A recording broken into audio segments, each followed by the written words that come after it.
नमस्कार, आप देख रहे हैं दस्तक। मैं हूं आपके साथ चित्रा त्रिपाठी। बीजेपी में रफ्तार, कांग्रेस लाचार। जी हां, एक तरफ बीजेपी का जोश हाई है, वहीं दूसरी तरफ कांग्रेस का घमासान सामने है देश के। बिहार में बीजेपी की जीत की स्ट्राइक रेट सबसे शानदार रही और कांग्रेस की उसी हिसाब से बेहद खराब बुरी रही। कांग्रेस के बुरे प्रदर्शन पर पहले महागठबंधन के सहयोगियों ने सवाल उठाए, फिर कांग्रेस के दिग्गज ही इशारों इशारों में सवाल करने लगे। आने वाले 6 महीने में 5 राज्यों में चुनाव होंगे, लेकिन बीजेपी अपनी तैयारियों से लैस है और कांग्रेस अपनी कलह से बेदम। यह रिपोर्ट देखिए।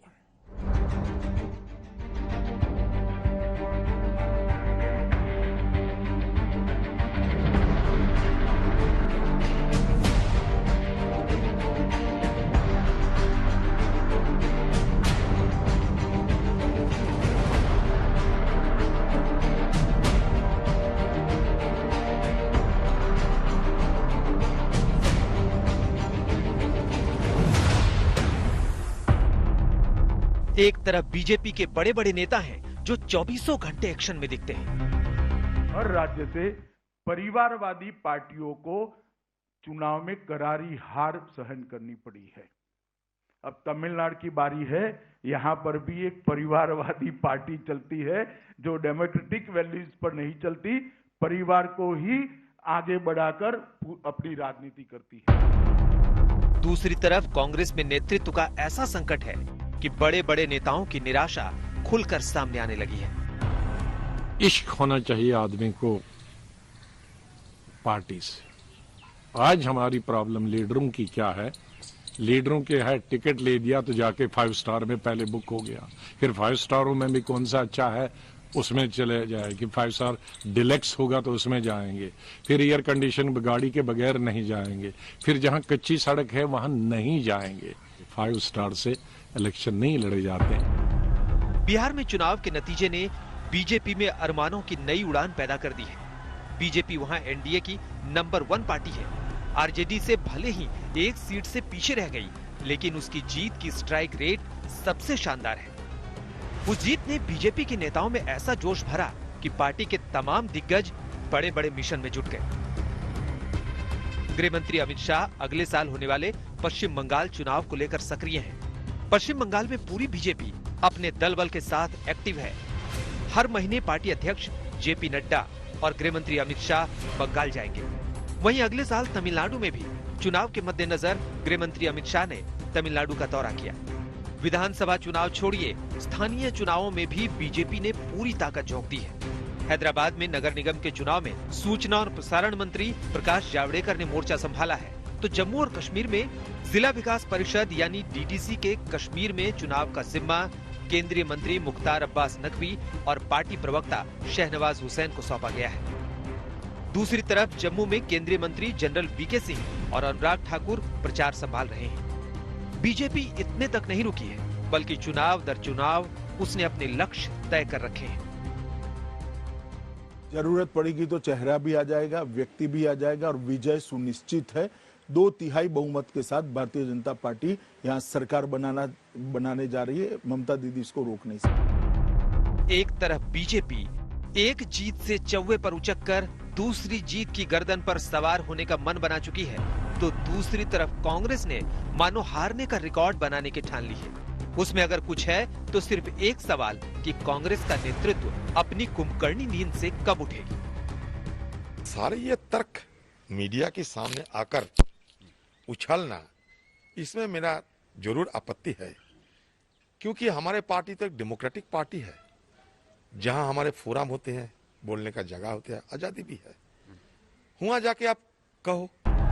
बिहार चुनाव में कांग्रेस महागठबंधन का दूसरा सबसे बड़ा पार्टनर कांग्रेस थी।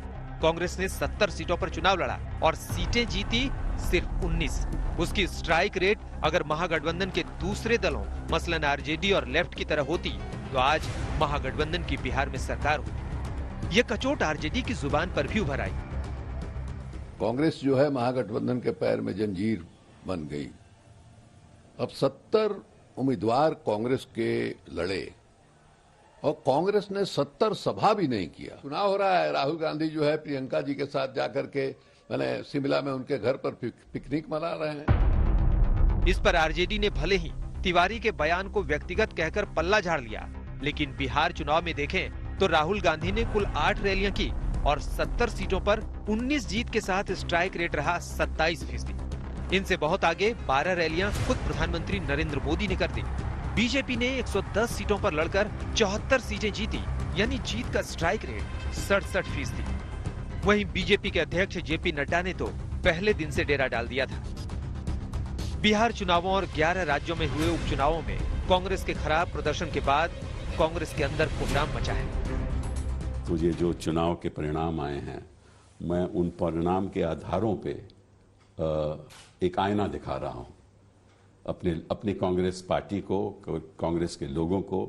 आईना ये कहता है कि हमारी जिस तरह से हमें कई जगह पे 1% वोट 1% वोट मिला है, 2% वोट मिला है, 5% वोट मिला है, जहां हम है ही नहीं, वहां कांग्रेस का जो आम कार्यकर्ता है वो कैसी दिवाली मना रहा है। कांग्रेस अपनी जड़ों से उस वक्त हिल गई थी जब पिछले साल लोकसभा चुनाव में कांग्रेस 52 सीटों पर सिमट गई। यहां तक कि अमेठी से खुद राहुल गांधी स्मृति ईरानी के हाथों हार गए। उस हार से राहुल गांधी इस कदर खिन्न हुए कि अध्यक्ष पद छोड़ दिया। पार्टी हाथ जोड़कर गुहार करती रही कि मान जाइए, लेकिन राहुल नहीं माने तो नहीं माने। उन्होंने तो यहां तक कह दिया था कि उनके परिवार में कोई भी अध्यक्ष नहीं बनेगा। लेकिन कांग्रेस नेताओं की जिद और लाचारी के आगे सोनिया गांधी को अंतरिम अध्यक्ष बनना पड़ा।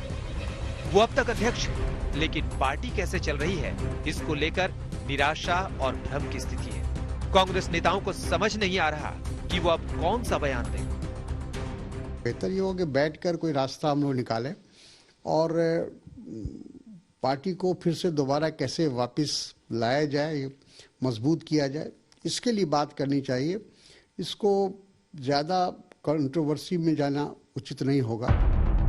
आने वाले दिन बेहद चुनावी घमासान के हैं। पश्चिम बंगाल, असम, केरल, तमिलनाडु और पुडुचेरी जैसे राज्यों में चुनाव होने वाले हैं। यहाँ बीजेपी अभी से सक्रिय हो गई है, लेकिन राहुल गांधी के बारे में बताया जा रहा है कि वो अभी गोवा में हैं और प्रियंका गांधी वाड्रा की भी सक्रियता नहीं दिख रही। वहीं बीजेपी के कार्यकर्ताओं को छोड़िए, प्रधानमंत्री मोदी ने बिहार विजय के दिन ही बंगाल विजय के लिए इशारों में शंखनाद कर दिया।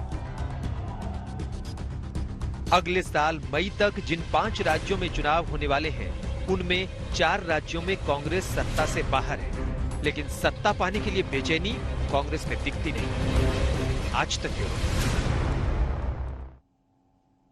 कांग्रेस 4 राज्यों में खुद है, जबकि 2 राज्यों में गठबंधन के साथ है।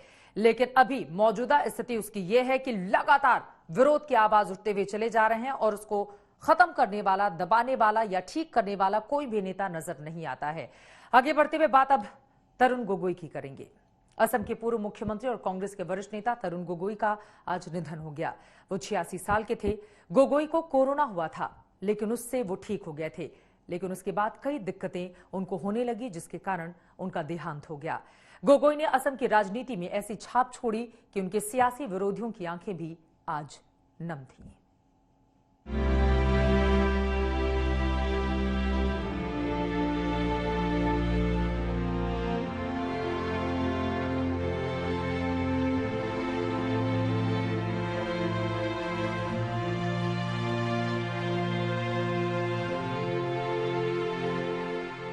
दुआ कर रहे हैं कि वो वापस आएंगे और ऊपर वाला भी मेहरबानी करेगा।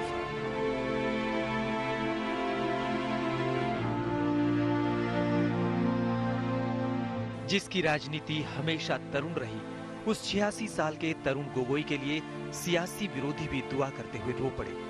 लेकिन दवाओं और दुआओं के असर की एक मियाद होती है। वो पूरी हुई और तरुण गोगोई उस अंतहीन यात्रा पर निकल गए जहां से कोई लौटता नहीं। Left this world at 5:34 p.m. today after prolonged illness. The doctors and the medical fraternity tried their best, but we could not get him back. Assam के पूर्व मुख्यमंत्री तरुण गोगोई की शख्सियत का अंदाजा इसी बात से लगाइए कि गुवाहाटी के मेडिकल कॉलेज अस्पताल में उन्होंने अपनी आंखें बंद की। इधर दिल्ली में सियासी जमात की आंखें आश्चर्य से खुली रह गई। ऐसे कैसे चले गए तरुण गोगोई? तरुण गोगोई जी एक लोकप्रिय नेता और एक वयोवृद्ध प्रशासक थे, जिन्हें असम के साथ साथ केंद्र में भी राजनीतिक अनुभव था। उनके निधन से दुखी हूं। दुख की इस घड़ी में मेरी संवेदनाएं उनके परिवार और समर्थकों के साथ है। शांति। बचपन में एक बार गोगोई से उनके शिक्षक ने पूछा कि बड़े होकर क्या बनना चाहते हो। गोगोई ने कहा, देश का प्रधानमंत्री। प्रधानमंत्री तो नहीं बने, लेकिन 37 साल की उम्र में जब एक सांसद बने तो फिर पीछे मुड़कर नहीं देखा। 6 बार एमपी रहे और 3 बार लगातार मुख्यमंत्री। असम में सबसे ज्यादा समय तक मुख्यमंत्री रहने का रिकॉर्ड गोगोई के नाम है। तरुण गोगोई ने उस वक्त अपनी जिंदगी का बल्ला रख दिया जब कांग्रेस को उनके जैसे नेताओं की सख्त जरूरत थी। आखिर अगले साल ही असम में चुनाव होने वाला है। तरुण गोगोई एक सच्चे कांग्रेसी नेता थे। उन्होंने अपना जीवन असम के सभी लोगों और समुदायों को एक साथ लाने के लिए समर्पित कर दिया। मेरे लिए वह एक महान और बुद्धिमान शिक्षक थे। मैं उन्हें बहुत प्यार करता था और उनका सम्मान करता था। मैं उन्हें मिस करूंगा। गौरव और परिवार के प्रति मेरा प्यार और संवेदना। 86 साल के गोगोई को पिछले महीने ही कोरोना हुआ था। बाद में कोरोना ठीक हो गया, लेकिन शरीर को कई जटिलताओं ने घेर लिया और आखिरकार असम की मिट्टी से बना एक सितारा आसमान में मिल गया। आज तक ब्यूरो। प्यार में समर्पण होता है, लेकिन प्यार में जिहाद होने लगे तो फिर फसाद बनने लगता है। कम से कम सियासी फसाद तो खड़ा हो ही जाता है। यूपी और एमपी समेत कुछ राज्यों ने लव जिहाद के खिलाफ कानून बनाने का मन बनाया तो इसके खिलाफ सियासी बवाल शुरू हो गया।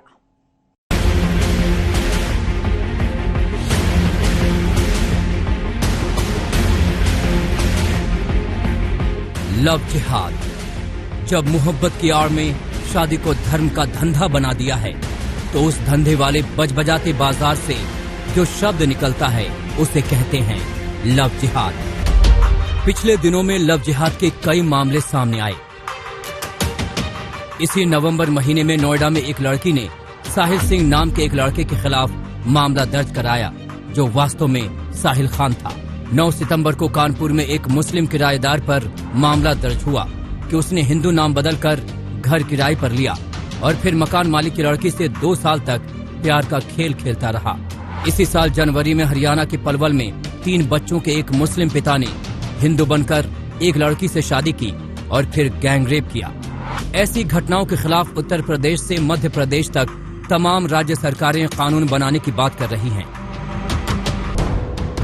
लेकिन लव जिहाद के खिलाफ कानून के सवाल पर विपक्ष अपना तेवर दिखाने लगा है। बिहार में जब ये कानून बनेगा, नीतीश कुमार जी जब कानून बनाएंगे, उस कानून का हम अध्ययन करेंगे पूरी तरह से और उसके बाद हम महाराष्ट्र में इस बारे में सोचेंगे। इनको संविधान पढ़ना चाहिए। आप इतना ज्यादा हेट्रेड में आगे बढ़ जाते हैं, जरा संविधान पढ़ लीजिए। आर्टिकल 21 क्या है पढ़ लीजिए। स्पेशल मैरिज को खत्म कर देंगे आप। विपक्ष के सवाल और हंगामे अपनी जगह हैं, लेकिन तमाम राज्य सरकारों ने लव जिहाद के खिलाफ कानून का हथियार बनाना शुरू कर दिया। उत्तर प्रदेश सरकार इसके खिलाफ अध्यादेश ला रही है, जिसमें शादी के लिए धर्म परिवर्तन अमान्य माना जाएगा। इसमें 3 से 6 महीने जेल और 10,000 रुपए जुर्माना हो सकता है। मध्य प्रदेश सरकार ने इसके खिलाफ कानून बनाने का ऐलान किया है, जिसमें 5 साल की सजा का प्रावधान होगा। हरियाणा में भी लव जिहाद के खिलाफ कानून पर सुगबुगाहट तेज हो गई है। हिमाचल प्रदेश में 2007 से ही धर्मांतरण विरोधी कानून है। संविधान में संशोधन का अधिकार केवल संसद को ही है, लेकिन लॉ एंड ऑर्डर की दृष्टि से कोई राज्य सरकार अगर कानून बनाना चाहती है तो वो बना सकती है, वो उनका अधिकार है। प्यार इंसान को ज्यादा बेहतर और ज्यादा उदार बनाता है, लेकिन धर्म के नाम पर प्यार का सौदा समाज में तनाव बढ़ाता है। बस इसी बात पर जंग छिड़ी है। आज तक ब्यूरो। हर देश के लिए संविधान उसका सबसे पवित्र ग्रंथ होता है। उस संविधान के सम्मान में इस बार गुजरात में सरदार पटेल की प्रतिमा के पास संविधान दिवस पर महासम्मेलन हो रहा है। 25 और 26 नवंबर को यह भव्य कार्यक्रम होगा, जिसमें राष्ट्रपति रामनाथ कोविंद और प्रधानमंत्री नरेंद्र मोदी भी हिस्सा लेंगे। इस मौके पर लोकसभा के स्पीकर ओम बिरला ने हमारी सहयोगी अंजना ओम कश्यप से कई सवालों पर बातचीत की है। संविधान दिवस केवड़िया में इसका बड़े पैमाने पर आप लोग आयोजन कर रहे हैं, जिसमें तमाम पीठासीन अधिकारी होंगे, देश के प्रधानमंत्री, राष्ट्रपति और लोकसभा स्पीकर वहां पर पहुंच रहे हैं। जगह केवड़िया पटेल जी की प्रतिमा के पास क्यों चुना गया और संविधान दिवस आज की राजनीति में इसका क्या अर्थ और महत्व? जहां तक केवड़िया का ये कार्यक्रम आयोजन का विषय है, क्योंकि 26 नवंबर को हम संविधान दिवस के रूप में मनाते हैं और विशेष रूप से इसलिए ये आयोजन विशेष बन गया कि भारत के माननीय राष्ट्रपति जी 25 तारीख को इस पीठासीन अधिकारी के सम्मेलन में पधार रहे हैं, उपराष्ट्रपति जी आ रहे हैं और समापन में माननीय नरेंद्र मोदी जी आ रहे हैं। पीठासीन अधिकारियों का सम्मेलन हमारी बहुत पुरानी परंपरा रही है, 1921 से परंपरा चल रही है और ये शताब्दी वर्ष है, इसलिए यह आयोजन अपने आप में अनूठा भी है और निश्चित रूप से इसके अनुभवों साझे कार्यक्रम के साथ हम नई दिशा भी देने का काम करेंगे। केवड़िया की धरती अपने आप में गुजरात के अंदर हमारे स्वतंत्रता आंदोलन के प्रणेता महात्मा गांधी जी की धरती है, सरदार वल्लभ भाई पटेल की धरती है, जिन्होंने देश को एकीकरण करने का काम किया, जो संविधान सभा के सदस्य भी थे। वहां पर नर्मदा का तट भी है, सरदार वल्लभ भाई पटेल की विश्व की सबसे बड़ी प्रतिमा भी है। तो कई बार स्थान का महत्व भी होता है, इसलिए ये विचार आया कि इस बार गुजरात की धरती केवड़िया से ये पीठासीन अधिकारियों का सम्मेलन किया जाए और 26 नवंबर को संविधान दिवस वहां पर मनाया जाए। तो अब मैं एक एक करके 3-4 ऐसे कानून पर बात करूंगी सर, जिसको लेकर हमने संसद में जबरदस्त बहस भी देखी, टकराव संसद के बाहर भी देखी। तो सबसे पहले नागरिक संशोधन कानून अपने आप में जैसे तूफान आ गया, क्योंकि विपक्ष का यह कहना था कि आप मूल भावना से ही खिलवाड़ कर रहे हैं, आप माइनॉरिटीज को, देश में जो अल्पसंख्यक है उनको टारगेट करके करने के लिए सरकार ये कानून लेकर आ रही है। जिस कानून की आप नागरिकता संशोधन विधेयक कानून की बात कर रहे हैं, मैं कह सकता हूं कि संसद के अंदर 7 घंटे 28 मिनट उस पर चर्चा हुई। मुझे लगता है कि ये 4 घंटे अनुमानित चर्चा होती है और सभी राजनीतिक दलों का समय बांटते हैं जब ये देखते हैं कि 4-4.5 घंटे में पूरा दिन का समय था, इस पर 3 घंटे अधिक चर्चा हुई।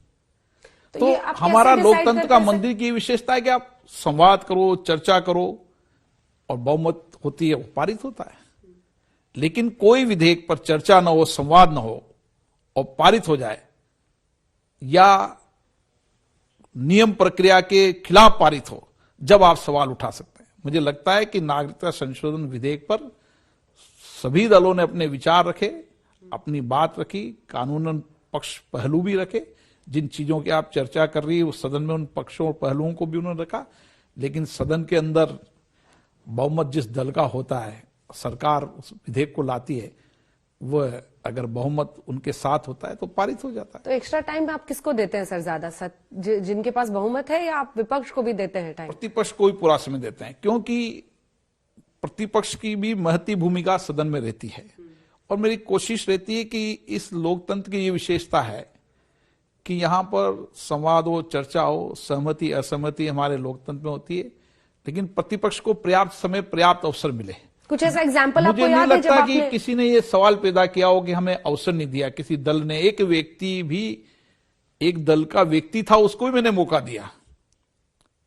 जिन सब पे असाउद्दीन ओवैसी जी ने लंबे जितना समय था उनसे ज्यादा बोले, उनके 2 सदस्य हैं, एक दल के कई मान्य सदस्य थे, उनको भी हमने पर्याप्त समय अवसर दिया। सभी राजनीतिक दलों को समय आवंटन किया जाता है और सबको पर्याप्त समय, पर्याप्त अवसर दिया, क्योंकि सदन में चर्चा होना ही चाहिए।